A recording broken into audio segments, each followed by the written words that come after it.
ऐतरेय की कथा। पुरातन काल में हारित ऋषि के वंश में एक ऋषि हुए। उनका नाम था मांडुकी।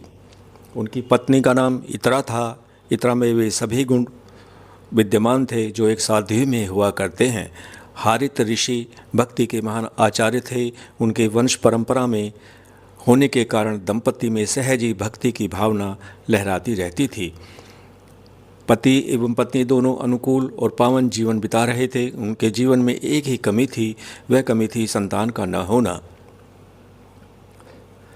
साध्वी इतरा से कोई संतान नहीं हो रही थी, इसलिए ऋषि ने घोर तप का आश्रय लिया। फलस्वरूप उनके घर में एक पुत्र का जन्म हुआ, जिसे माँ के नाम पर सब लोग ऐतरेय कहकर पुकारते थे। महान वंश में महान तप के प्रभाव से जिस शिशु ने जन्म लिया वह भी महान ही था। ऐतरेय ब्राह्मण का आगे चलकर यही दृष्टा हुआ। इसके अतिरिक्त बिना पढ़े ही ऐतरेय में सारे वेद प्रतिभासित हो गए। उनमें बचपन से ही चमत्कार पूर्ण घटनाएं घटने लगी। जब बोलने का समय आया तो उनके मुख से पहला शब्द निकला, वासुदेव।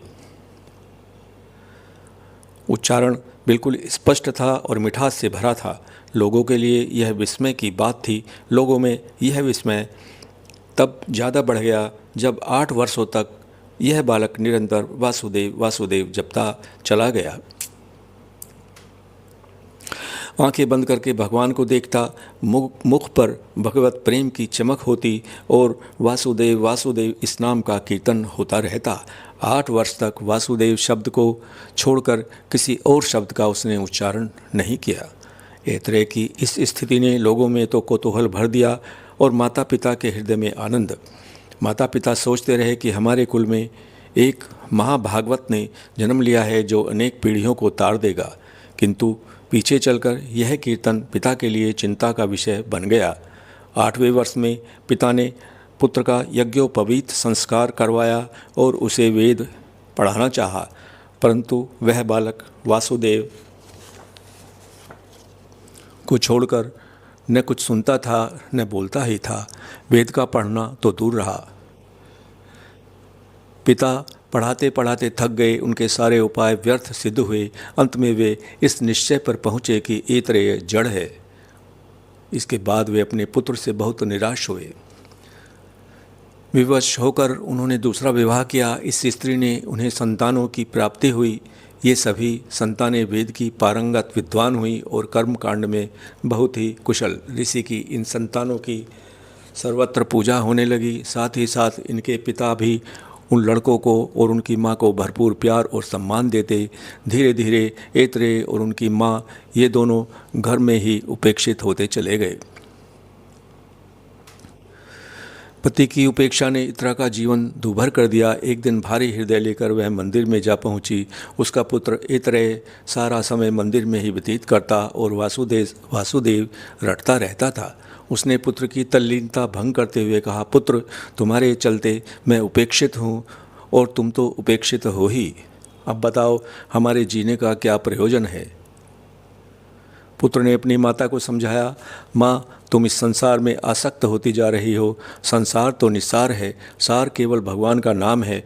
मान और अपमान ये दोनों ही माया हैं। फिर भी मैं तुम्हारी अभिलाषा को पूर्ण करूँगा। तुम दुखी न हो। मैं तुम्हें उस पद पर पहुँचाऊँगा जहाँ सैकड़ों यज्ञ करके भी नहीं पहुँचा जा सकता। पुत्र ने अपनी माता को समझाया। बच्चे का विवेकपूर्ण आश्वासन पाकर माँ को बहुत संतोष हुआ। इस बीच भगवान विष्णु अर्चा विग्रह से साक्षात प्रकट हो गए। भगवान के दर्शन पाकर माता विवल हो गई और अपना जन्म लेना सफल समझने लगी।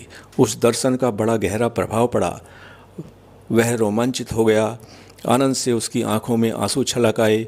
उसने गदगद स्वर से भगवान की वह स्तुति की जो इतिहास में प्रसिद्ध है। भगवान ने ऐतरेय को अपने आशीर्वाद से प्रफुल्लित कर दिया।